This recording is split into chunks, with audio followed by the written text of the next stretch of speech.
La Joconde, peinte par Léonard de Vinci entre 1503 et 1509, est un des tableaux les plus importants, non seulement de la Renaissance, mais aussi de l'histoire de la peinture. En quoi ce tableau exprime-t-il le génie du peintre et l'esprit de la Renaissance?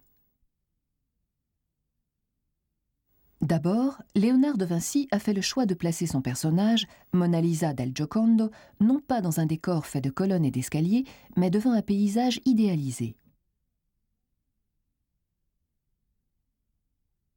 Opposition entre l'arrière-plan et le premier plan.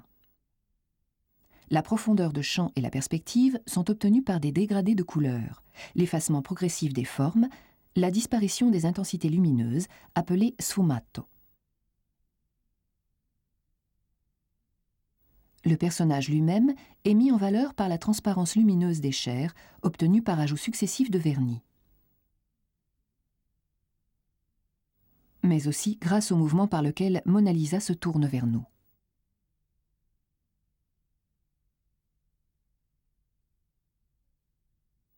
La douceur du léger sourire de Mona Lisa se retrouve dans d'autres tableaux de Léonard de Vinci. Particulièrement celui intitulé « La Vierge, l'Enfant Jésus et Sainte Anne ».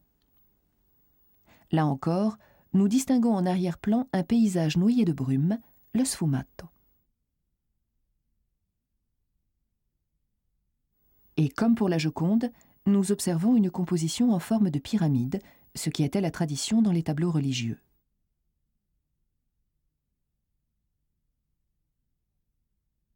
Le côté droit de cette pyramide correspond à des regards, celui de Sainte Anne et de la Vierge, dirigés vers l'enfant Jésus et l'agneau, symbole de sacrifice qui anticipe celui du Christ sur la croix.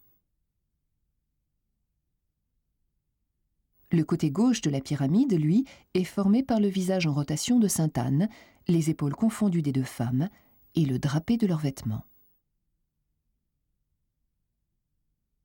Ce regard et ce mouvement diagonal des corps constituent encore une nouvelle invention de Léonard de Vinci par rapport aux tableaux antérieurs, où les figures religieuses étaient dissociées et placées selon une hiérarchie.